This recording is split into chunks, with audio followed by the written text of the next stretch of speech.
Here is balanced chemical equation. CA3PO8 8 Mg, तो यहाँ पर 192 ग्राम दे रखा था, मोल्स निकाल लिए इसका मैग्नीशियम का, मोल्स निकालिए 8 मोल और 1/8 इसका। ठीक है, अब ध्यान देना 1/8 मोल ये है, 1/8 मोल यहाँ लेके चलेंगे तो फोस्फिन कितना बनेगा, इसका डबल, 1/8 का डबल कितना 1/4 मोल। देख सकते हो 1 मोल कैल्शियम फोस्फेट 2 मोल्स फोस्फिन की इक्वल है, तो 1/8 कितने के इक्वल होगा, 2 इंटू में 1/8 होगा। ठीक है, समझ गए क्या, मैं कर देता हूँ भाई 1 मोल 1/2 के इक्वल है, तो 1/8 कितने होगा, 2 इंटू 1/8 कितना आ जाएगा 1/4 मोल।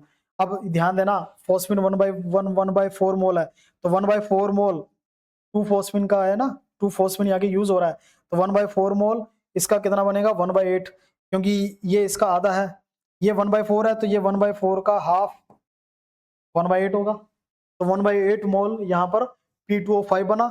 अब यहाँ पर नेक्स्ट रिएक्शन के अंदर देखोगे आप 1/8 मोल लग रहा है, तो 1/8 मोल बन रहा है, तो P2O5 के मोल्स कितने निकले 1/8, एक ही मोल था, एक ही मोल इसमें यूज हो रहा है बैलेंसिंग करने के बाद, और एक ही मोल इसका बन रहा है, तो अगर 1 मोल देगा तो 1/8 मोल कितना देगा 1/8 मोल ही देगा, 1/8 मोल्स मैग्नीशियम मेटाफॉस्फेट निकल गया।